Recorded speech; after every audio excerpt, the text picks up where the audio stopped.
Good evening, ladies and gentlemen. We're back again.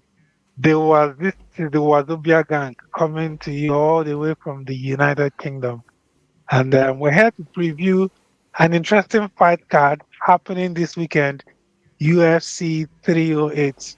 And I'm with my brothers here, Jibrin, Aminu, and Demola. Jibrin, how are you doing today, bro?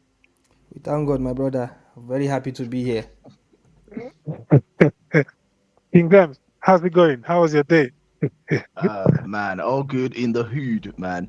And of course, I'm glad to be here. I've got predictions for a couple of upsets. I can't wait to download Um, and upload. I think your microphone is better off without this one, because when we were speaking before we hopped on here, the audio was better. Are you talking Okay, about so me so you or can you, Demola? you can hear me well? No, no, not you, Demola. I'm talking to Ebuka. Okay, okay. Oh, good. Okay, Yeah, that's thanks for that. We've yeah. been putting in the work. Welcome to everyone watching us live right now. Thanks for coming on. Well, I mean, where do we start from? I mean, why don't we talk about our brother again, Francis? Let's just start with Francis a little bit. Just in a nutshell, break it down for us a little bit, Jibrin. What did we see on the 19th of October? I think we did a preview on my show. Yes, if you've seen my show, the African Fighters Podcast, every Sunday, catch us live. That's a cheeky plug.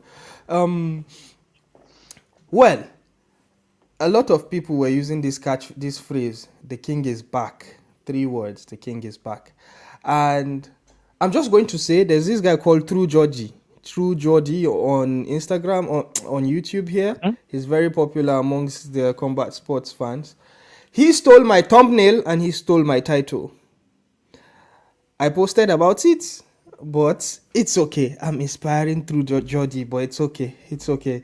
Yeah, Francis Ngannou, the king is back, as you know. Where can you start with Francis? Francis is one of those guys that you cannot hate, right? He has come from nothing literally to something. When people say come from nothing, come from the gutter, dude did not even come from the gutter. He came from the sand pits in Cameroon. He came all the way. His story, unending story, is ongoing. We thought we've seen the end of the story when he got knocked out by Anthony Joshua, but surprise, surprise, that guy is one of the most stubborn, self-believing human being you'd ever meet. He doesn't take no for an answer, and you can tell from when he left the UFC as a champion, he left a lot of money on the table. Not just before he got released, just a couple of fights before he got released. He won the title on peanuts. He was paid peanuts to win the title because he refused to do a contract negotiation to have a extended contract to get better pay. He chose to Mhm. continue collecting money as a contender. Even as a champion, he defended his title just to see out his contract, and then he left the UFC as a champion. We know Dana White, the owner of UFC, is very salty about this. As we speak right now, before we hopped on here, there was a press conference in Abu Dhabi. Dana could not stop being petty about Francis Ngannou. He constantly bashed him. Long story short, Francis Ngannou got knocked out against Anthony Joshua in his voyage in boxing. And Mhm. something worse than that happened afterwards, which is he lost his son. Mhm. And that is very, very shattering for any human being. But Francis Ngannou is not normal. He decided to come back into fighting to take on his scariest opponent yet. A lot of people would say that Renan Ferreira, who Francis Ngannou fought, is not tested. But no, no, no, no, no. That guy is as scary as a striker that you would see. He is standing 6'8", over 300 pounds, soaking wet muscle, a bundle of athleticism. A 6'8" man with that wingspan could do a backflip and a leg split, and he could dance his ass off. As a 6'8", that says a lot. If he Uh, was American, he would likely be in the NBA because that guy will be throwing dunks and alley oops very easily. Now, translating that same skill set and that same physical gift by God or by his doing in training, I don't know, Translating Mm. that into fights, he is one of the most devastating heavyweight striker you would ever see with the advantage of the reach that he has. We've seen time upon time upon time how he knocks out his opponents. His aura alone and the blitz he make in a fight is enough to scare opponents for them to even submit. So Yeah, he yeah. came and he met the ultimate Francis Ngannou. This is a case of a moving train hitting an immovable object. It was that type of impact that you don't know what is going to happen. These objects that cannot be moved, if this high speed moving Mm. train hits it, what is going to happen? That was what we were looking out for this past weekend when Francis Ngannou went head to head with him. One thing we knew for sure going into that fight is the fact that that fight would not end in Mm. decision. We Yeah, know that that yeah, fight somebody is going to yeah. sleep. We We all were called it. Hmm. we were Hmm. very scared that Francis Ngannou was the guy that was going to sleep because of a lot of factors. That could be ring rust, or cage rust in this case, of someone that has not fought in MMA for a while. The last time we saw him was when he defended his UFC title against Rogan almost 3 years ago, and now he's back kicking and submitting. Anyways, the fight came out, did not last more than one round, only 3 minutes in. I'm going to say that Francis Ngannou had the most influential man in his corner in that of Cristiano Ronaldo. You might know him. He's the Ronaldo. Yeah. most followed human being on earth. They were backstage together. Cristiano Ronaldo was cage side cheering Francis Ngannou. I'm sure you've seen the clips that PFL posted where Ronaldo was celebrating like Ngannou scored a Yeah, goal in yeah. football. We have But seen it all. you could tell from Ronaldo's face the genuine happiness he felt for Ngannou. At this point, I actually agree that these guys are friends now. Initially, I did not even believe their friendship. I just thought Ronaldo was helping him out. But now I can see the mutual respect. It's very Yeah, deep. yeah, Because yeah. I can tell you this. I'm certain that when Ngannou lost his kid, or when he lost to Anthony Joshua, Ronaldo was there to call him or to reach out to console him and all of that. I feel like that's the level of friendship they have. And for someone like that, I'm sorry to say, Dana White, you don't have any star that has the attention of Ronaldo. Dana Ronaldo. White, you would Yeah. kill for True, you would kill for anybody in your true. promotion to be best friends with Ronaldo, but you don't. Yeah, so I was building up to the fight. Ronaldo in Francis Ngannou's corner. Francis Ngannou came out and decided to show his Dagestani grappling. He did wrestle, took down a sweet, well-timed takedown, shot for a double leg after he baited Renan Ferreira to throw an overhand. He shot beautiful takedowns, something that you see from the best grapplers. That's what Ngannou did. Yeah, We've never seen yeah. that from him. When Ngannou took down Sirogan, that's the only time we saw him wrestle. When he wrestled Sirogan, you could see that the wrestling that Ngannou did there against Sirogan was not about technique, but Wasn't about survival. But now true, against Renan, you could true. see that that's what Yeah. he intended to do. He shot for the double leg, he got the takedown, and And he executed. adversity was Yeah. there when Renan tried to pull the triangle choke, but he couldn't do that. Francis Ngannou ended up knocking him out, and a beautiful performance, and then an emotional post performance where we saw Francis Ngannou, a big, gentle giant, tearing up in the middle of the cage with a tattoo of his son Kobe on his arm. It is one of those things that it's a moment. There are so many moments in sports, and that's a definition of a moment. It's one of those things of many years from now. Where were you when Francis Ngannou made his comeback in MMA? Where were you when Francis Ngannou came and fought for his son? Where were you when this? It's those sort of things that you would remember where you were at when you saw that. You will remember the taste of the air or the smell of the atmosphere. Those sort of moments. That was what we saw. It was a beautiful thing to see, and I'm just going to end this as I started this with 3 words: the king is back. Yeah, thank you. I mean, that was a full commentary. Thanks for that. I bet the fight didn't last as long as you have summarized it. But in them, tell us what happened on Saturday. And with that win now, and with, I mean, you can see Dana White in the press conference last Saturday. With this win now of Ghana in another promotion, is he the heavyweight goat of MMA? All right, so arguably, Ngannou is arguably the greatest heavyweight in MMA of all time, because Stipe is the consensus greatest heavyweight of all time because he has the um, highest number of heavyweight championship wins, yeah, in the UFC. And of course, Francis is the man who beat the man, right? So Francis got the title from Stipe, even though they are 1-1, right? So Stipe did beat an inexperienced Francis, but Francis closed out that rivalry, in my opinion, with a Yeah. crazy, crazy knockout. So that being said, there is a strong argument to say Francis is the greatest MMA heavyweight of all time. Yes, and of course, we saw history in the making last Saturday, and really, really very happy for him. You cannot but help if you're humane and you are a neutral. You don't have any skin in the game. You cannot help but love and appreciate and respect Francis. Yes, that's just Yeah, my I, take. I agree. I agree with you 100%, Deb. And with that, we're gonna welcome Courageous Empire, bro. We can't see your face, but just quickly, is Francis the heavyweight goat? For sure, for sure. Okay, very good, very good. That's just what I 100% wanted. on your head. So yeah, I mean, we're gonna move on. So we're here to talk about UFC 308, right? I mean, this is a very interesting card, and as we all know, the UFC and Abu Dhabi, they've had this romance for a while now. And honestly, some of the fights in that happened in that Abu Dhabi has been some of the most interesting events.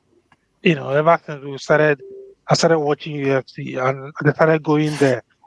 Some of the best events have actually happened in this very very very interesting venue. I'm just looking to bring up the card here, but just quickly, Jibrin. I mean, Ilia Topuria. You remember when he was having that run-in with Paddy the Baddy, right?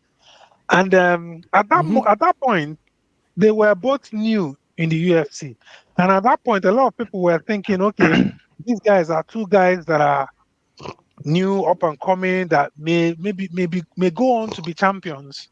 But however, at this point, the gap is like from here It's to white. I don't know, is as wide as anything. Just tell us a little bit about that. What are your thoughts on this dude, Ilia Tupuria? Yeah, funny that you brought up this thing with Paddy the Baddy. I don't think he was necessarily a newbie when he started. He was in the UFC before Paddy came. But even at that time, when he was trying to get the attention of Paddy, it was one of those things of like, he knows he's going to smoke Paddy. Because everybody knows that Paddy Yeah, turned out to be, I don't want to be harsh hype, and say a hype machine. a disappointment, but the hype does not match the talents of some of Yeah, sorts. So even at that time, I was like, hey, Paddy, don't even make that mistake of fighting this guy. And Paddy is a smart guy. He's he's in bed with the UFC matchmakers, and they've been cherry picking his opponents for him, which I don't blame him. Try to make most money as long as you can. This fight game is brutal. You cannot last very long. And Paddy, of course, he took the route of taking it easy. The UFC are kind of like trying to give him that Sean O'Malley treatment of giving him like easy opponents. Anyways, coming back to Ilia Topuria, he has always been a boogeyman of some sort, right? He had, before he got to fight for the title, he had to become undeniable because for the longest time, a lot of featherweights were kind of like avoiding him. yeah, I think Topuria, when he fought Volk, Alexandra Volkanovski, Volk at that point was almost invisible. Right? I understand when he took the title of Volk, Volk lost a fight by brutal knockout to Islam Makhachev. But regardless, even if Volk did not lose that fight, I still felt that Ilya is a dangerous fight for him. yeah, Again, yeah. I It feel was I always a feel Ilya, dangerous fight. I feel Ilya is also one of those guys that could. He's Georgian, but he's from Spain. He's based in Spain, right? I feel like he's one of those guys with his talent and his hype being also a very, very smart guy that I noticed. With him jumping on that Real Madrid hype, he is on his way to become one of the top stars in the UFC.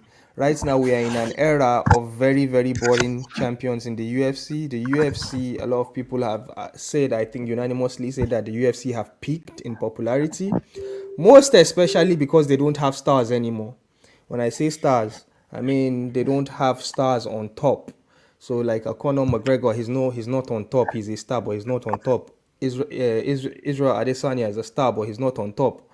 On top, So yeah, the only yeah. person that is a star does not speak English. The only thing he says is Chama. That is Alex Alex Pereira. Pereira, So yeah. there is room for somebody else to get in there, right? We've got a Tom Aspinall. Tom Aspinall is a British man. We know British people love their guys, but he's a cool kind of like Frank Lampard-esque type of British guy that is noble. He got a bit of a David Beckham aura going for him. So that does not become Mhm. popular. For you to become popular, you have to have a little bit of psycho inside you. And I feel like Ilia, with the little English he speaks, he has a little bit of that going on for him. So Yeah, yeah. if Ilia now comes out and knocks out Max, who is a darling of the whole of the UFC, Max blessed Holloway, everybody loves Max. If Ilia knocks out Max in a spectacular fashion, I feel like he's going to be literally next to Pereira in popularity in the UFC. I don't want to. I'm Mm. not throwing shade to Dricus Duplessis, but I don't think. I think Duplessis needs one I more don't think performance to get Duplessis to is that on that level. level. Yeah. Mm. Yeah, and another thing with regards to Ilya, I heard Dana White recently speaking about going to Spain. He said they Yeah, might do Madrid or Barcelona, but he we said know he Dana said White it during is the full. press conference today. Yeah, I Yeah. know He Dana said White it. is Yeah. full of it. He's full of it. He talks a lot of things that we know. We know how it is. But Yeah. one Winner. thing, a lot of people don't know, one thing that made Conor McGregor was the local support he had from back home. When Conor McGregor was fighting in the UFC, when he was in the prelims, half of that crowd was Irish. Then the UFC noticed, this guy, he good like this. They can't carry and go Ireland main fight. That's the same pattern.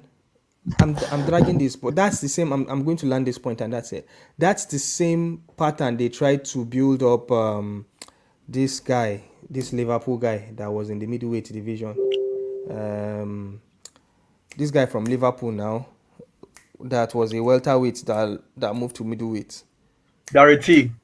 Uh, No, Darren I his Till. did. name, Uh, yeah, Darren Till, Darren Till, yeah. yeah. That was what they tried to do. They went to England, they sang Sweet Carolina, but he got knocked out by Masvidal. So, so that was what they intended to do. They wanted to use the Conor McGregor blueprint to push another European star. I Yeah. feel like this is going to work if they use that same blueprint for Mm. Ilya. They go to Santiago Bernabeu, that is the Real Madrid stadium. They don't have to sell out the whole stadium because the stadium is built in a way that you can divide it into two. Something will come from up like this, we divide it into two, they will have seats there, and it will turn into like a 40k capacity stadium arena. Mm. I don't And know. if they do that for Ilya and they see how much reception he gets from his people, that will resonate with the casual UFC fans in America, and they will born a Yes. new star. Mm. So I feel Ilya, the sky is the limit. I feel he is talented enough to be that guy in the UFC, and if he knocks out Max Holloway in, I'm not saying unanimous decision, no.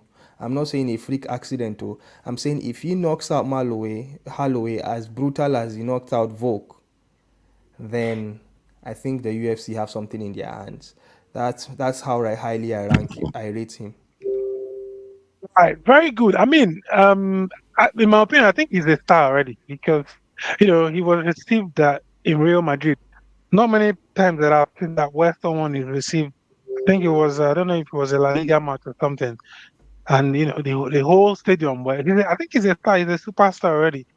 And anyone that watches football that understands how big Real Madrid is would know what Yeah. that means and what that signifies. King Dem, tell us what this guy, just briefly, what this Ilia Topuria, what is his ceiling? How big of a star can he get? Can he become in the UFC? Okay, so interestingly, he is a superstar already, right? However, speaking of ceilings, I think his ceiling is coming come Saturday because Max Blessed Holloway gets the job done. So it's going to be back to the drawing board for Yeah. Ilia Topuria. I am calling it right here, and of course, I put my money where my mouth is. My money is on Max Holloway. So yeah, Yeah. Max Oh, Holloway is breaking that ceiling. Yes, Blessed he interesting. is. friends. He Well, is installing that ceiling on Saturday. You see, experience, is the best teacher, so mm, they say, and we're gonna see it on But what does Saturday. that say? What does that say about the featherweight division? Because like Max has lost make it three times changing. to the former champion. Are we going to have a fourth fight again? It's going to be a disaster for the UFC if We Max wins. will Oh. see. We will The see that UFC fourth would fight. We the will see that UFC fourth would fight, and rather Max is going to win that fourth fight. I'm you Yeah. are calling it. Demola, you are a factual and a businessman, right? If you were Dana White or if you are the UFC, would you want Max to win? It definitely business wise you don't want Max to win. However, the thing is, as much as it is a business, it's also a sport, right? So there are certain elite level athletes who will always be showstoppers, be spoilers, right? And of course that is why you cannot predict the twists and turns of this action movie. It's an action movie for a reason. So let's just wait and see. It's a series. It's not just a short film. Let's wait and see. So the UFC has been able to prove over time that they can adapt, right, to any sort of situation that the sport throws at them, and that is the hallmark of a good business. Adaptability and sustainability, right? And that is they'll find an answer to these trend that will occur. Mm. Don't worry, you can only wait and Okay, see. courageous. You said there that Holloway is going to come back and win the title, but what kind of fights are we going to see on Saturday? Like, how will this fight end? Is it going to be a knockout or is it going to be a decision? I know you're very good with analyzing fight.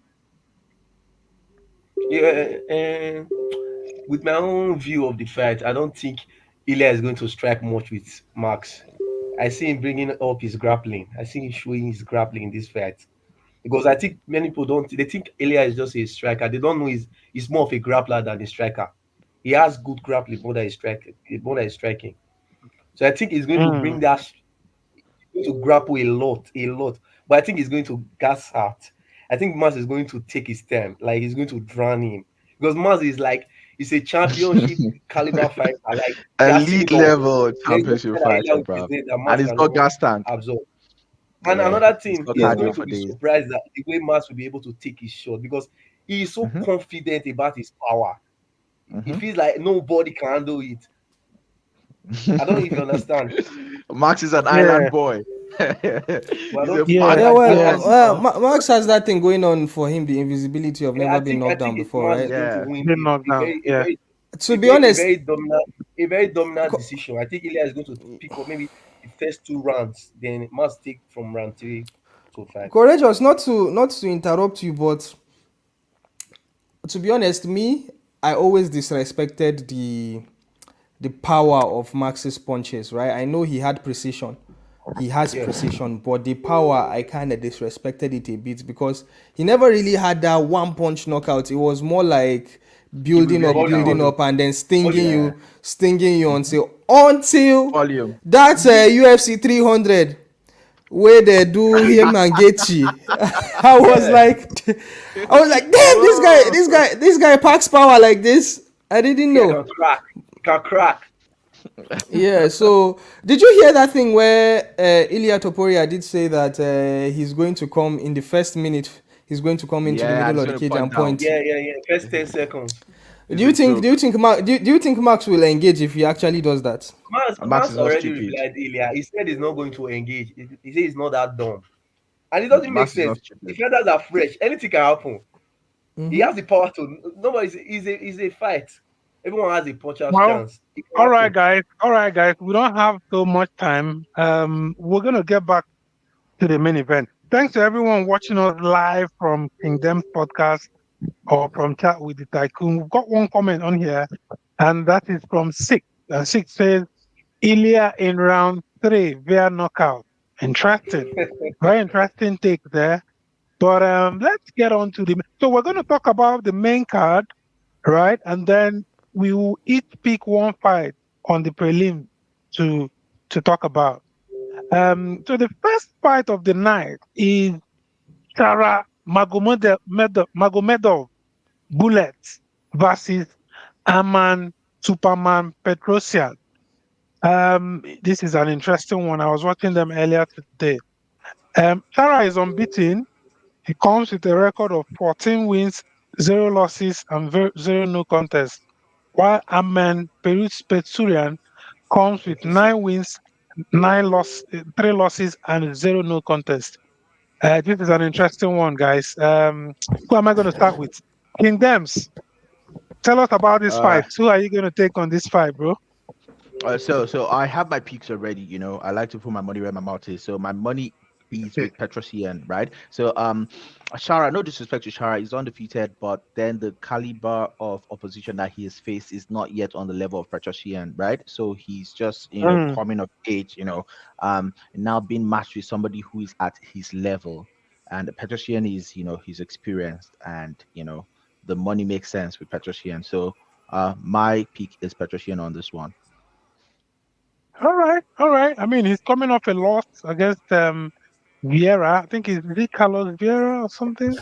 But yeah, that's your pick. Mr. Yeah. Jibrin, who are you picking on this fight? Who do you think is going to win this and how? Um, to be honest, I have not studied this deep to this card. However, I have learned not to bet against my boy King Dems. So whatever King Dems King Dems says it is. I King Dems, who you pick? You pick Magomedov, Abi? No, no, no. Big I'm picking Ahmed Petrosian. Petrosian. So my the Shara guy, he's is that one-eyed guy, right? So he's quite good, Mm. very good. He doesn't Ah, have a very good gas tank, to be honest. and to be honest, Get his it? defense is Yeah, crap.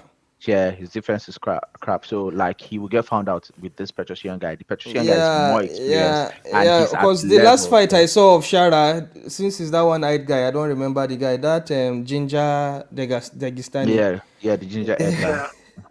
Yeah. So that guy. It's almost about time before they take his head off. Or you cannot be surviving on a chin that long, for that Hmm. long. For that Hmm. reason, I think with you convincing me, I'm going with Amen Petrusian for this one. Okay. Courageous Empire, who are you picking on this one? I'm picking Shara Magomedov, but I don't think the fight is going to be exciting. First of all, Mhm. because I Mhm. watched the press conference today early in the afternoon, and they Yeah. asked Petrosian about his game plan, and he was saying over and over again that he's going to expose Shara, is going to expose him. I'm thinking he's going to wrestle more, like he's going to initiate the grappling right from the start. But I still think Mm. that Mhm. when they are standing on the feet, I think Shara is going to land the better strikes. So maybe it's going to be a split decision, something like that, or it's going to be close. Interest. I mean, I like it when we differ, right? I like it when we're not all going in one direction. For me as well, I don't know what these guys are talking about, but I also picked Shara the Bullet Magomedov on this one, and the reason Yeah. is simple. I mean, in our last preview, King Dem sitting here was telling us, do not bet against anyone that the name ends with a V. So that Yeah, is yeah, the yeah, only yeah. reason why I'm going to go with Shara but we have been Magomedov for proven this we have one. been proven wrong on that one, bro. Right. Well, I mean, moving on quickly to the next one. This is Leron Murphy, the Miracle, against Dan 50K Ige. I like that name. I Yeah, don't know how he got that name, but that's an exactly. interesting that's an Fan interesting favorite. nickname. Fan I favorite. mean, Leron Murphy is from England. He comes with a record of 14 wins, 0 losses, and 1 no contest. Against Dan Ike's 18 wins, 8 losses, and 0 no contests. I mean, yeah, let's take a look at the resume here. So Dan Ige, his last 5 fights has been against Jackson. I think is it Demon Jackson, Kingdom? Is that Demon Jackson? You No, mean I think Diego Um, Lopez. Diego Lopez. He took it on no, four his hours last do you notice. mean fight. Dan Ige? Do you mean Dan Mm-hmm, Ige? Dan mm-hmm. Ige was That's against Yes. Diego Lopez, short notice. 4 hours notice. Yeah. Yeah. I mean the fifth fight he fought. Someone should help me and check. Like if you check his last 5 fights, yeah, there is a guy that he won here, Jackson. I'm just asking because Damon was He supposed beat to late. Yes. I think so. Uh, is that Damon Jackson. It Check should for be. then against the Landwehr, then he lost to Mitchell. I think that's Mitchell the farmer. And then he won against Diego Fili, and then he lost to Lopez. While Leron Murphy last 5 fights, Silva de Andrade, Amekani, Santos, Kulibao, and Edson Barbosa. Yeah. I mean, I know my pick on this one, but I want to hear from you guys. I'm going to start with you, Jubrin. What is your thought on this fight? Is Um, somebody's poll going I'm to go- be I'm going collected in this one? I'm going to go with the experience. So, uh, well, I think this is the biggest test for Murphy so far. Hmm. For some reason, I don't see a finish here. I see a decision victory for Danige. Uh, Wow. always been a fan of the 50K. Um, Hmm. yeah, so I say Danige unanimous decision. Again, Okay. these are not my favorite fights. We have not gotten to my favorite fights, but I'm giving Danige this one. Yeah. That's why we're rolling through this one. So, King Dems, what do you think about this one? How is this one going to end? I'll say so. Quick one. I am going with Liron Murphy. My money is on him. So I think he's got the better striking, crisp striking. But of course, he's also got good, decent takedown defense. So with that, I think he's got the tools to hang in with Dan Ige. And of course, in the event of a close decision, they will most likely favor the undefeated fighter. So I see this going to the judges' scorecard. Most likely. 29-28 Leon Murphy. Yeah, that's my take. Okay, great. How about you, Courageous Empire? Who wins this and how? I think this is going to be a very close fight. Like I think they are both like they fight similarly. Like they have good striking, decent grappling. I think Yeah. they are similar in terms of the way they fight. But I'm going with Dan Ige because of experience. I feel he has fought better competition, and also Leron he surprised me in his last fight against SC Barboza. The way he fought SC Barboza, that was the way I thought Sadiq Yusuf is supposed to fight SC Barboza. The way he pressured Mm, him, he stand up in the kicking range, he was boxing him up. I think that way, and we also know that Danige is a very good boxer. He has good hands. Like yeah. that guy hand, not be can't sleep on it. So I'm going with I think it's going to be a very close fight. I don't see them shooting any takedown. Yeah. I think all the fight is going to be the T run is going to be on the Mainly on the feet. Yeah, yeah. mainly. I agree with Yeah. you actually. If you look at their striking accuracy, you can see it's very similar. Even their takedown defense. A lot of things with these guys are similar. So this Yeah. fight might actually be a stand-up banger, or it could either be a banger or go the other way. It's one of those It's fights, too and fierce. and it's interesting where they've placed it on this card as well. So yeah, we'll see how this one goes. But yeah, to do my pick, I go with Little Murphy as well on that one. Now we're coming up to the third fight on the main card here, and you have Magomed Ankalev against Alexander Raki. So the question in here will be a bit different. I mean, obviously we know that Alex Pereira is the champ in this division. But I'm going to ask you, King Dems, yeah? Is Ankalev going to be the champion? before the end of next year, is there a possibility that Ankalev will even get a title shot in the first place? Not able to talk. Is this guy ever going to get a title shot?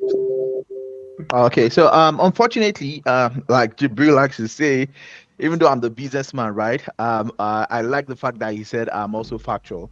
You get it. So based on facts, right? I do not like the fact that we are unfortunately heading into the era of boring grappling heavy champions. However, the likelihood,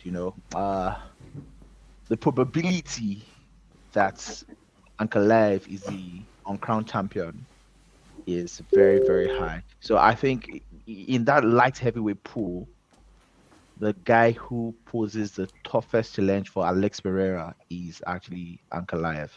And I think he's coming. Mm. He's coming for that title.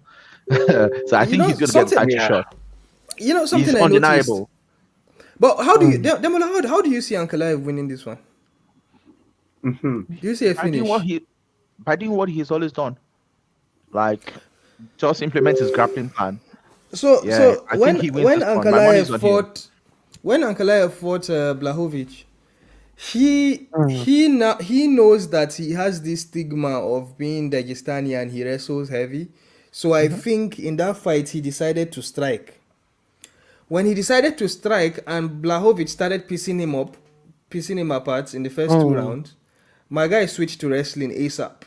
Definitely. And His that's legs were chopped he off won. in that fight. I He remember. clearly won that fight, but the judges decided not to give him the title because obviously, probably they were under instruction. I don't know, but now building up to this fight, we've been seeing him trash talking Pereira, saying Pereira is avoiding him. Yes, it's not just Pereira that is avoiding him.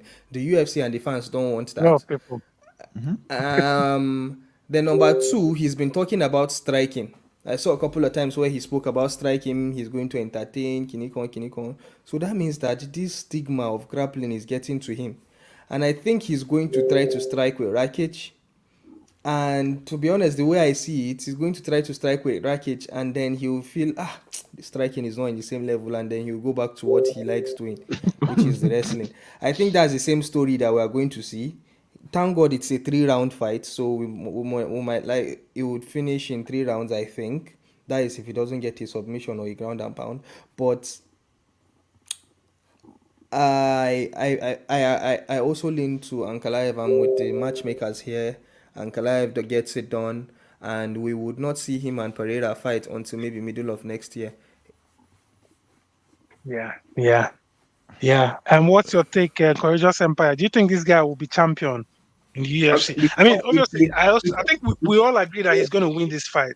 But is he going to be champion by next before I year? give, before I say my pick or my prediction, I disagree with the African fighter. Hmm. Ankalaev is a better striker than Rakic. Mm. You can check it.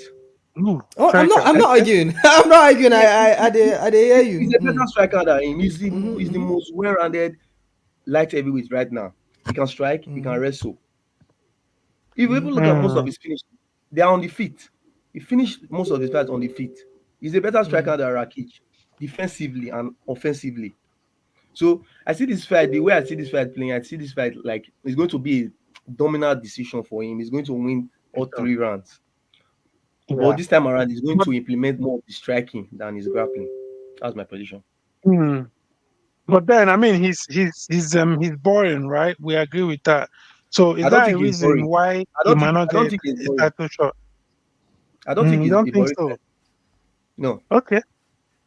Okay. Well, I mean, I guess this one is another unanimous one for everyone. I think we all think that he's going to win the fight anyway. So yeah, there's really no point of us wasting a lot of time on that fight. Let's come to you know, some really interesting people now and household names in this in the UFC. So we're coming on to Robert the Ripper Whitaker coming up against Kamzat Boz Chimaev. I kill everybody. I kill you. I kill everybody. I kill everybody. I kill you. I take the box. Champion. I'm champion. How is this fight going to go down, guys? Um, because I don't know, honestly. Because lately, Robert has been picking up some wins, and he's been showing some new stuff in his game. Who am I going to start with here? I'm going to start with you, Demola. How does this fight go down, and who wins this fight, in your opinion? Ah, do you want to know who my money's on this fight? Yeah, go on. Let's have Okay, it. my money's on Roberts, the Reaper Whitaker. It's a dog or pass situation on this one. So Robert is highly disrespected and underrated in this fight, right?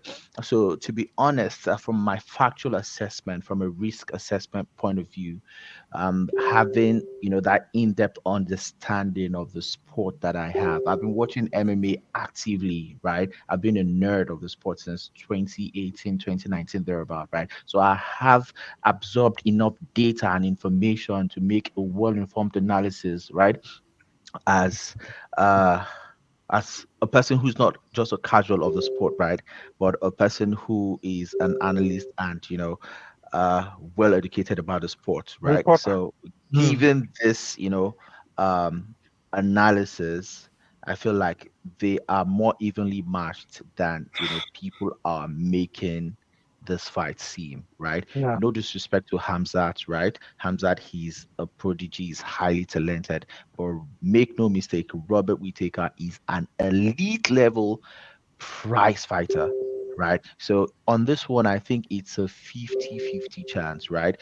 Yeah, Hamzat is high level wrestler, right? He's a high level wrestler.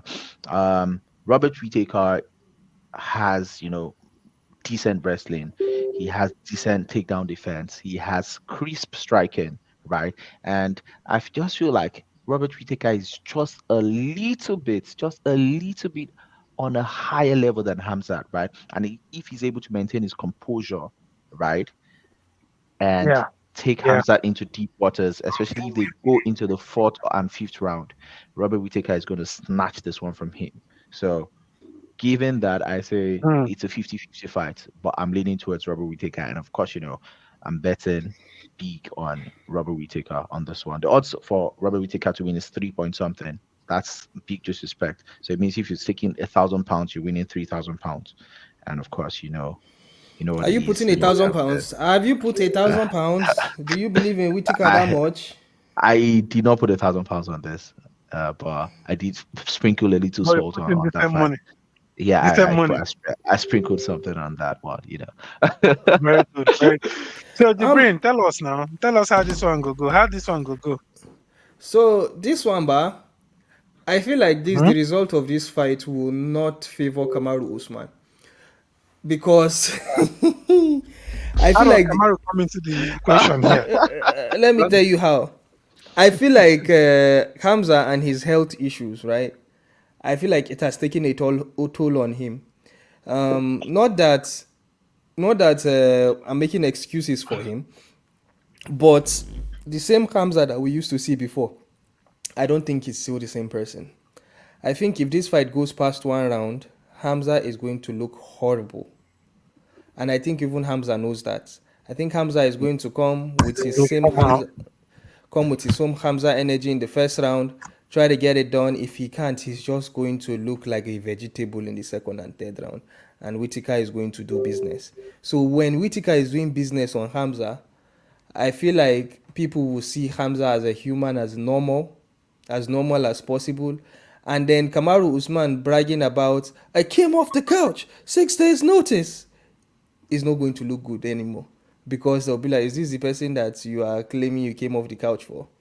So that's why I think. I think Whitaker is gonna take this either by Interesting finishing the third perspective. round, Hmm. or he will take it unanimously. And we are going to Usman will not have anything to talk again. Very interesting perspective there. But I agree with the analysis you made. Samzak doesn't look this like the same guy that was tearing in the beginning. Hmm. And I think, yeah, you're right. I think you're spot on there in terms of that analysis. And also, having the fact also states that his cardio has always been in question. This is Mm-hmm. a guy that Gilbert Burns would have beaten. This is a guy that barely beat Usman, you know, barely. That fight was a And draw. Let's be factual. actually, That yeah, fight was a draw. I was Yeah, gonna say, I I don't. because actually thought I don't Usman think. one won. of the I judges. don't think. I didn't even think You know, it was a draw. so I thought Usman even won the fight. Two, the I two, thought Usman won two to of those one. rounds. Because That's what I that thought. round, You know, he did apart Yeah, go from but down the the first first damage one round. was a and ten not eight. get a The 10-8. first one was a He did. 10-8. No, you can't Let's give tell that a him right. 10-8. There was no damage. He didn't do any damage. He didn't do any damage, Bro, so it can't be a 10-8. bro, He No. just lay on bro. him for the He round. was So dominating. Yeah, you he was know, Exactly. dominating him in that round. well, anyway, I mean, so Courageous Empire, what do you think? It looks like you're agreeing with Jibrin as No, well. no, no, no, no. The In analysis. this fight, I'm a bit confused. I want Robert Whittaker to win as a fan, Mm. but I know Hamzat Chimaev is going to take the win. I think Hamzat is going to surprise us. Like even In the Whittaker first round, it had to be the first round, right? he's going to be shocked. He's going to be shocked Mm. about in this fight. So basically, you're Robert Whittaker, saying he will do to him what he has done to people in the past, whereby he just comes, maybe exactly. grapples him and finishes him He's in the going to first round. he's going to finish Robert Whittaker within 2 rounds. He's finishing Robert Whittaker. Okay, I think that's again, Robert Whittaker that's is again so different focused. from. He's so focused on not getting finished in the earlier rounds that he's thinking of winning the fight. He's so focused on not getting Mm. finished, and in that process, he leaves himself open. I see him getting finished. Like I Amzat is going respectfully to take him disagree. down. He's going to take him down. It's going to be a ground and pound finish. It's not going to be. It's not going to be a submission. He's going to hurt Robert Whittaker in this fight. He's going to hurt Robert Whittaker. I don't. I think Robert is very smart in the grappling exchanges. I don't think he would find himself in positions where he would get hurt. Let's not forget Uh, that Dricos had his way with Robert Whittaker on when they went to the ground. not no wait. And Robert Wicker got up every time Dracos put him down. No, when during the end of round one, when he took him down, Mm. he was unable to get up, and All he right. hit so many shots. Okay, I mean, let's before we talk about the main event, right? Just let's just pick a few fights from the undercard here and just have a look. So just one after the other. I'm gonna start with Kingdoms. Yeah, what fight interests you about the prelims? What fight interests you, and how do you see the fight? In the prelims, whoa. Maybe Don't forget some there's a Nigerian bias. as well on there as well. I Mm, was saying there's a bias, and you knew where I was heading towards, right? And then yeah, yeah. So the Nigerian bias is leading me towards Kennedy Nzechukwu versus Chris Barnett. It's more like the mountain meets the valley. It's it's a high differential fight. So I want to see how this is going to pan out, right? And of course, introduction to heavy weight division. So I really am curious to see how it pans out. My money's on Kennedy. Kennedy is the heavy favorite. So I hope he gets the job done. And of course, without the Nigerian bias, the next most interesting fight to me on the prelims is Jeff Neal versus Rafael dos Anjos. This is my own if you don't know now you know fight, right? That's the fight to look out for because I think it's going to be bonkers. RDA is, as aggressive as they come, even though he's, in his old age, right? And of course, Jeff Neal is 34 years old, right? So it's a battle of the OGs, and Jeff Neal has been a perennial gatekeeper in that welterweight division. I think that fight has a potential to be fight of the night. So I think Yeah, it's yeah. it's it's going, it's going to be a barn burner. Well, so essentially you did two then instead of one. Uh, Um, I'll I'll come to you, Courageous Empire. Which fight in this undercard interests you?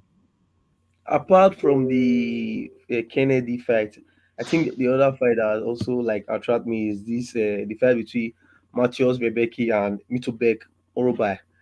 I think Matthias I think I know that guy. Matheus Rebecca, his Rebecca. last fight was Bruno Ferreira, and he got dominated after winning round one. He got dominated. He got finished, and he was coming up with so many hype. People were saying he's going to like those are future challengers for Islam, something like that. But he got finished by a Mm. military veteran. So, and he's facing and the guy he's facing now. This guy is not like this Oruba guy. Is not slowing down. Mobile. Yeah, Mm. his last fight was I think it was 1998. against You okay? Elvis Mm. Brenner. That was his last fight. Yeah, he won. I think he Yeah. won it by decision, 29-27. And he's But I'm only picking. 26 as well. uh Mm. I think Mitupa Koroba is going to take this win. Like it's going to be both of them. They are high level That's that's grapplers. They are high that's a level good shout, grapplers. you But know. I think That's a good shout, Mitubek. you know, that you're making here, and this will be a nice place to make some dough. And King James, I Yeah. know you're the betting guy for us here. I'd like you to help us find out what the odds say for that one, for that fight, Matthias Rebecca versus Miktibek Orobai. I'd like to know what the odds say. Let's know if we can cash in on something Orobai here. is 1.3. 1.3. My money is on Orobai. Orobai, the odd is 1.3. Interesting. Nice. So yeah, we're going to come to you, Jibrin. What fights on this undercard interests you, and Well, why? as you know, apart from me being Nigerian, I also like watching big sweaty men hit each other. And on this Yeah, card, there's that's only one double fair. heavyweight fight, and the heavyweight fight is the one with the Nigerian inside. And he's not fighting Yeah. Kennedy Nzechukwu is fighting a fan favorite in Chris Barnett, right? So the next heaviest fight there is the fight between Ibo Aslan versus Rafael Cuquera. So now that the reason why that interests me is Kikera from Brazil is making his UFC debut, and that guy he's Hmm. dropping down to light heavyweight from heavyweight in Brazil, where he has been knocking people out. All his victories are Raphael. knockout. That's the guy my money is So on. so Okay. he's Okay. fighting Okay. he's fighting Ibo Aslan. Ibo Aslan too is no slouch. His first UFC fight he won by an overhand right. So that fight Hmm. is the second heaviest fight in the prelims after my boy Kennedy Nzechukwu. So I am going with that one. That is the one I'll be looking forward to. I don't care about any Mitebek or Oroblai and Rebeski. Those guys are too light for me. Sorry Right. to say. How does that meme go? That Nigerian girl where they say I am sorry to say that one where they Sorry do for the interview laugh. for her. Sorry for the laugh. Hmm. Yeah, so Right. that's it. So now guys, we are, we are back to where we started. In terms of these main events, you know, we talked about what Remind me cylinders. again. Remind me again. When did they cancel that Serogan fight? Okay. Um, Probably a few weeks ago. Sugan Why versus did they Um, Volkov. cancel it? Did they move it They moved or what? it to UFC 310. yeah, yeah, Okay. yeah. So, 310. That's the Bilal Mohammed one. Yeah. yeah, I think Okay. so. Yeah. But Mm. it would have been better for them to fight now so they can go cage side when this guy is fighting John Jones and John Miocic. They Jones. can go cage side and add more drama because Thomas Pino will be there, obviously. Anyways, Naden Sabi. I mean, shout out to everyone watching us from online live. Tell us what you think. Now we're about to talk about the main event of the evening on Saturday night. What do you think about this, or who's going to win this fight? We want to know. Tell us in the comment section below. Right. So, I mean, obviously, we've talked about the star power of this young man, Ilia Topuria.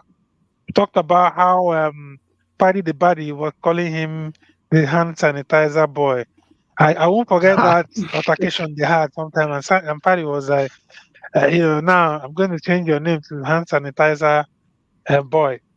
I mean, right now, like we said, the difference is so clear, and I'm not even sure. Right now, at the moment, it feels like putting somebody like Paddy against this dude is basically like signing Paddy's death warrant. You know, it doesn't look like a fight that is um you know It doesn't seem that is like a fair winnable for fight. him. That it doesn't seem like a fair fight. Yeah. So yeah. So now so Max has been champion before, obviously, and he has fought. So to put this in context, right? The guy that beat Max on 3 occasions, on 3 occasions, was knocked out by this dude in the second So, round of the fight. MMA So maths makes no that sense. yeah. yeah, So MMA math I know doesn't it doesn't work, true, bro. true, very true, very true. But I've just wanted to paint some context for people out there who want to understand likely where this one is gonna go. I know who I think will win this fight, but I want us now to take round to discuss this again. Look at this again. Look at it very well critically, and tell me. I'm going to start with you, Courageous Empire. How exactly, how exactly does this fight end? And who is going to come out of this one looking like the star? Okay. Like I said before, I think Ilya is going to initiate a lot of grappling. Like a lot of grappling in this fight. I don't think he's going to strike long. And another thing, I think Mas is going to kick a lot. He's going to throw kicks, like head kicks, spinning kicks. He's going to Like, kick a lot mm, in this fight. Because we have noticed if you check Ilya's past fight, even before the UFC, he doesn't do well with kicks. He's like head kicks, like mm. he don't do well with them at all. He has been caught What with do you mean by similar head kick, like kicks? Do they do head kicks in UFC? What do you mean by head kicks? Like kicks to the head. kicks to the head now. Oh, right. Yes. Okay, right. Yes. Okay, okay. All right. I thought you were saying Because like head. Right. Sorry, my bad. So you think uh, Ilya Max will do head kicks in this one? yeah, I think he's going to throw a lot of kicks in this fight. Like Yeah. Ilya does not do Yeah. well with kicks because of that is a boxing stance. It doesn't let him block Uh, kicks. Yeah, like he can't slip kicks like punches now. mm, So I think Mas is going mm. to like take his time. Take his time. I think Ilya is going to win the first two rounds, like I said before. The Mas is going to take 3, 4, and 5. Is it going to be a decision like 49, For Max. 48 decision Wow. for Mas? Yeah. Wow. Wow. That's. I mean, the dude is saying he's going to knock Max out in the first round. I don't know how that works. I mean, King Dems, let's bring in the betting situation in this one. Uh-huh. You know, where is the best value in terms of the bets? Well, should it be like a round thing, or where's the best value? Where can we put money in these fights to be able to make money without necessarily calling who wins? Without Right? necessarily calling who wins. So I think going for over 1.5 or over 2.5 rounds is where the value would possibly lie, because I think we all know Max, right? Max wears you down, right? Max doesn't have that, first round, second round, KO. He'll probably drag you into the third round before he finishes you off. We saw that in the Jose Aldo fight, twice, Yeah. uh, finishing Jose Aldo in the third round, right?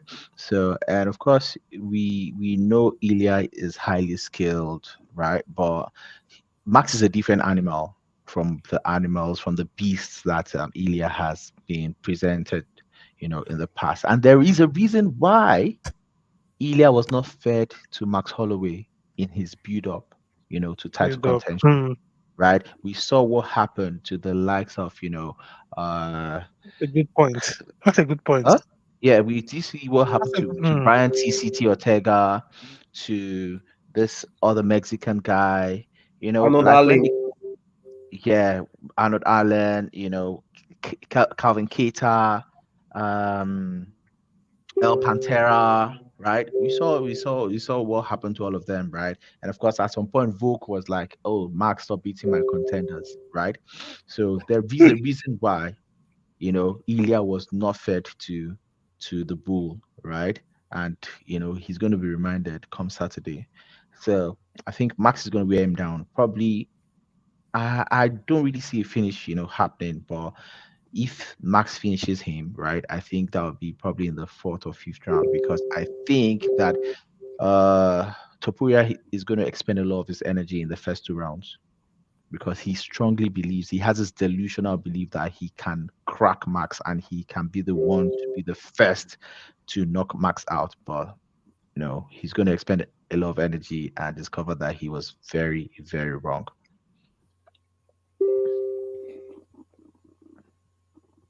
We lost your audio. Yeah, sorry, I muted myself while you were talking. So if I come to Jibrin, I'm going to take a comment. There's a comment here by someone. Did I say Jibrin or Jibril? Jibril, yeah. I mean, No matter, anyone they so work. so Lawrence, that was right source here, and he says Ilia either gets TKO, volume punches, ground pounding, or referee stoppage. Ilia face all busted up. So basically, he's saying that Ilya either wins through volume punches or ground and pound, or he loses via referee stoppage because his face is busted up by Mark. So basically, he's trying to, Lawrence is balancing things up here for us. So, Jibril, balancing for us here in terms of your innermost fighting mind. Predict for us how this fight will end, because and why I'm saying it is so that on Sunday when we're doing review, we will know who is right. Among the three of us. I'm not How does really this I'm fight not really end? good with these prediction things. I think I'm more accurate when the fight starts. I think if I was a betting person, I'll be doing the like using the live odds, isn't it? When the fight is going. I feel like that's when I do my best business. You see, like for example, when Kamaru Usman lost to what is his name? Yeah, Chimaev or Leon? Leon. I yeah. called it out in the chat. When Easy lost to Pereira that time that he got finished in the no, he lost to Dracos. I called it out on the chat before it happened. I have evidence to back it. Even when Easy lost to Pereira that fourth round, I mean a fifth round, that time that Pereira TKO'd him, I called it out on the chat. But with regards to this one, the vision that I'm having about Ilia versus Max. Unfortunately, I am seeing a unanimous decision. I swear I'm seeing 5 rounds. I'm seeing 5 rounds, and I'm seeing Topuria taking that 5 rounds. And I think I'm going to lean towards what Courageous is talking about. That wrestling that will be the decider. I feel like Ilya will decide to fight like a champion. But what I want to happen, you know how champions fight. Champions would protect their title if they see that is the safest way to win the fight. But Yeah. what I prefer, I love Max, but as someone that is looking up for the UFC and I want them to do better, I feel Ilya will be a better champion for them than Max. So I want Ilya to win by knocking out Max. But I love Max. But I think my prediction is Ilya wins it by the unanimous decision, which is something that nobody wants to see. But I think that's what's gonna happen. Yeah, very good. Thanks for your take. And obviously, just to read out the record of these two guys. So Ilya comes with a perfect record 15-0-0, and then Max comes with a record of 26-7-0. So he's lost 7 fights in his career. And the average fight time as well for Ilia Topuria is very impressive. At just over 10 minutes, 10 minutes and 2 seconds. That's the average time he's actually spent in a fight. Against Mark, 16 minutes, 2 seconds. And then in terms of the height here, so I want to read out every factor here so that the people that are listening to us, watching us, would know in terms of the height here. So the advantage goes to Max with advantage of 4 inches. So Ilya stands at 5 feet 7, and Max stands at 5 feet 11. And weight is obviously the same. Reach, funny enough, is the same, 69 inches. They both fight, with the orthodox stance, and in terms of strikes landed. So obviously, this is somewhere we know that Max is really good. So Max has landed, and the average 7.17 punches strikes per minute. Uh, Against Ilias for almost five per minute, and the accuracy 46 to Ilia, 48 to Max percent. Strike absorbed per minute. So Max has absorbed more strikes per minute. He has at five per minute Brilliantly. against Ilias 3 per minute. So in terms of defense, strike defense, Ilia is better. He defends more strikes. So he has defended 65% of strikes against him per minute. That is very impressive. Very, very impressive. And the Max 59%. Then takedowns. So Ilia has 1.92 per every 15 minutes. Not enough time on the ground, while Max is thorough. So Max never attempts takedowns. That's basically what it means here. So for someone like Courageous Empire who is saying that a route to victory for Ilia Topuria in this fight is going to be through some grappling, some jiu-jitsu, some ground game. So that lays credence to that there. And takedown accuracy 56%, 53%. Takedown defense, very good for Ilia Topuria. 92% takedown defense. While for Max, also very good at 84%. Submission, Ilia has one submission per 15 minutes, while our friend Mark Holloway has zero submissions per 15 minutes. Yeah, and obviously, if you haven't attempted any takedowns, I don't see how you're going to get a submission.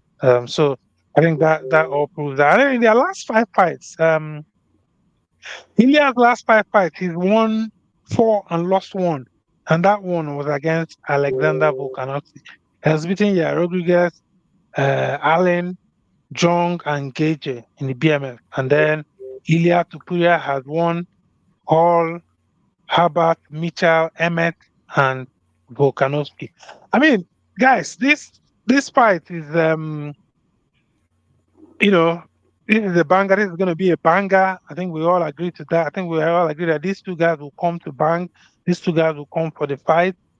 So, where to watch this? If you're in the UK, obviously you're watching on TNT Sport, and if you're in the US, you're watching on ESPN Plus. And obviously, if you're in Africa, you're watching on Super Sport. I know a lot of our audience, TV. obviously, from Africa, Nigeria, and the rest. Yeah. So there's a bonus discussion point that I have here just before we wrap up. Just bonus discussion. So obviously Dana White was having a conversation today after the first half, and he made some comments about Ngannou and the PFL. And obviously we're not going to Rent let that free. one go. Rent free. Without talking Whoa! about it. Rent free. Actually, so thank you very much. So King Dan, let me go to you then. So is Ngannou and PFL living rent free on Dana White's head? What is the situation here? Tell us. So I think the situation is a journalist always trying to put Ngannou and the PFL in the face of Dana White, right? And Dana White is always, he's what's the word now? He's a petty man, right? And his slogan is, "If you go low, I will go lower." You understand? So Interesting. Yeah. basically, that is what Dana White is doing. If you don't tell Dana White about PFL and Francis Ngannou, he's not going to say anything about them. In fairness to Dana White, you understand.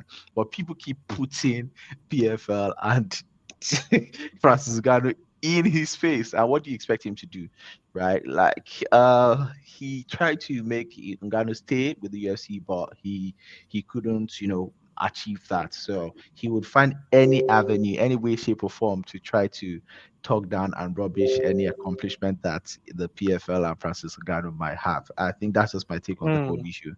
So he would always find any avenue to try to talk them down, and that's what's happening. It's crazy how he brought out stats, to demean the numbers that these guys are doing, and even saying they should take the UFC out of their mouths, right? That they can't even compete with Power Slap. Not to talk of the UFC. That was a below the belt. That was a groin strike. That was a big groin strike. It's crazy, but it is what it is. So that's just my take on the whole issue. It is what it is, my brother. Courageous Empire do you think, okay, let me ask a different question to you. Do you think Dana White will be able to reject Turki Al-Sheikh if Turki Al-Sheikh picks up the phone tomorrow and calls him and says, "Hi, Dana, Riyadh season in Riyadh, Saudi Arabia, Ngannou versus Jones." Will Dana White be able to say, "Turki, I'm sorry, but this is not going to happen"? Yes. That man, I don't think he's going to agree. He's a businessman. He doesn't want to give any little light to PFL. He's not going to agree because he's putting his champion, his heavyweight, his pound for pound number one, according to him, at risk against the greatest heavyweight of all time. And if he loses, he can't afford to. Courageous. Sorry to cut your flow. Sorry to cut your flow. I just don't want to disappear just like that. But guys, I have to bounce. I hate that I am going to be missing the rest of this conversation. And to be honest, this is the part I care about. The Dana White and Francis Ngannou conversation. This is the one that I like the most. Quickly chipping your points. Quickly chipping your point before you bounce, before you run. Yeah, go on. Just 2 seconds. Dana is a petty man and he lies very easily. I think he has God complex. He he has that thing about me, Vince McMahon, going on where if you are with him, if you kiss his ass properly, he's going to give you the whole world. He also did say he mentioned that again. Oh, Francis Ngannou left because of the money. In the same breath, he said Francis Ngannou left because he doesn't want to fight John Jones because he knows if he loses to John Jones, he wouldn't make as much money when he leaves. Does that make sense? He says he knows if he fights John Jones, he will not make as much money when he leaves, but we offered him more money to fight with us. So he would have made more money with us, but he left. How does that make sense? In the same breath, you are saying this person, if he stays, we gave him a better deal, he will get more money than leaving, right? But then you say in the same breath, you are saying, oh, and if he loses to John Jones, he's not going to make as much money. He doesn't have any more value. So it just sounds like someone being a promoter as well. He tried to, in the same breath, tried to rubbish Francis Ngannou and then try to big up John Jones. But everybody knows the true champion in the UFC heavyweight division is the champion that left with the title, and that is Francis Ngannou. And another thing is Francis Ngannou has told you time upon time upon time. He has had many interviews. He has told you time upon time that he doesn't care about the money. This is someone that stayed. Have I spoken? I feel like deja vu. I think I've spoken about this earlier in the show. Yeah, you talking about that. Yeah.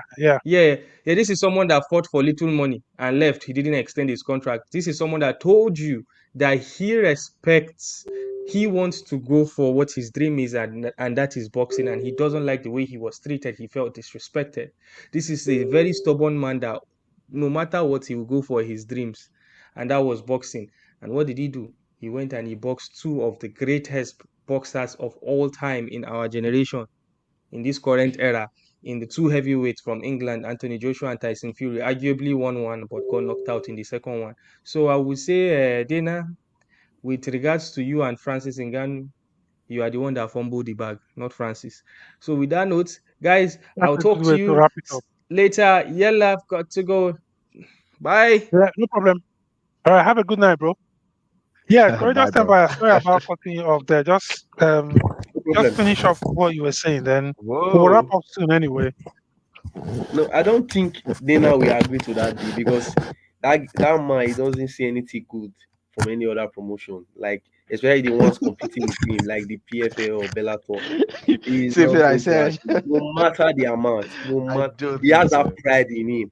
He has that pride in him. He is the same fighter that said after Francis knocked out Stipe, he said John Joe should start moving down to middleweight. He is the same fighter saying that Francis ducked Jones. How is that possible? You can't eat your cake and have it. It's not going to be possible. Wait, did he So make that statement? Did he say John Jones should move back to? yes, he said Did it he, I think after he said Francis that. I knocked think out I remember Stipe. He said it Stipe. Yeah, during the press I conference. think I remember Then that statement. Yeah. After Francis knocked out Stipe, Jones was tweeting. He said, "Show me the money." That when Yeah. Jones replied, Dana replied just saying, "You better start moving down to middleweight because you don't want the smoke. I, You know Doesn't what want is the smoke."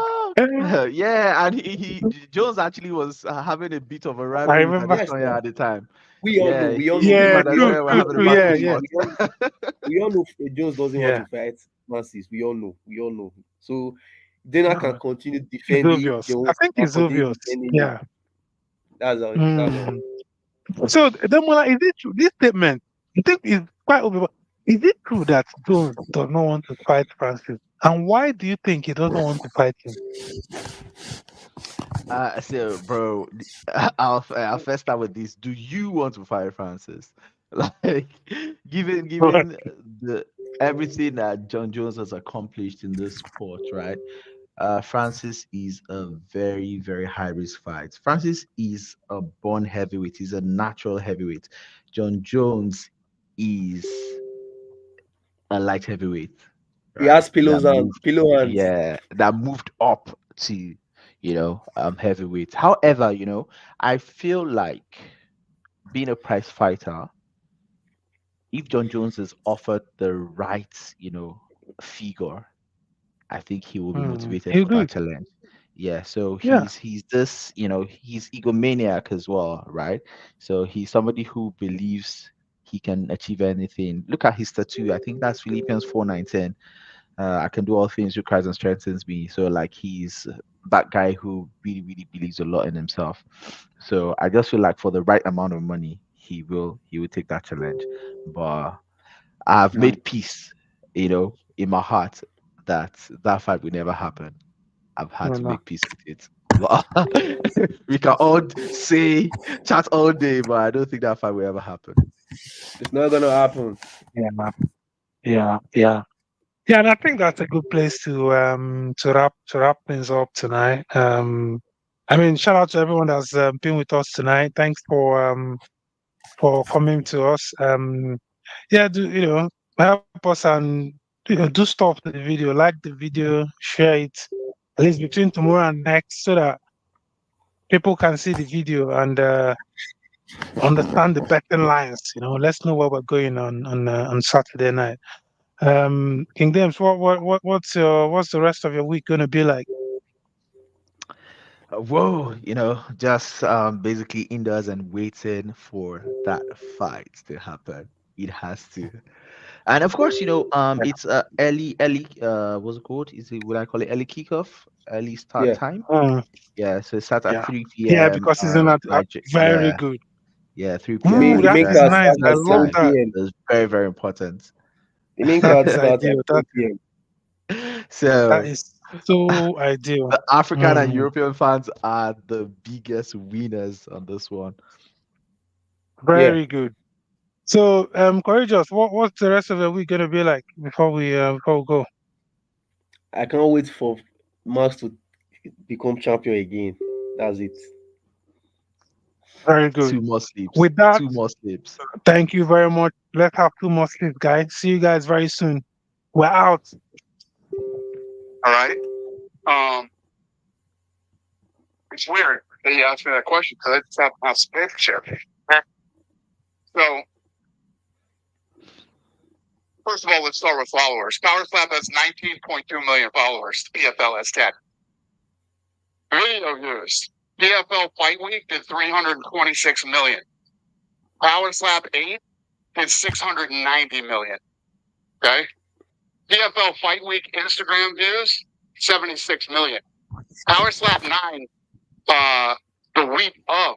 This is, so if you look at PFL, the fight week and the aftermath, these guys had 76. Just the week of, they had 68 million on Power Slap. Okay. And we haven't even had a fight yet.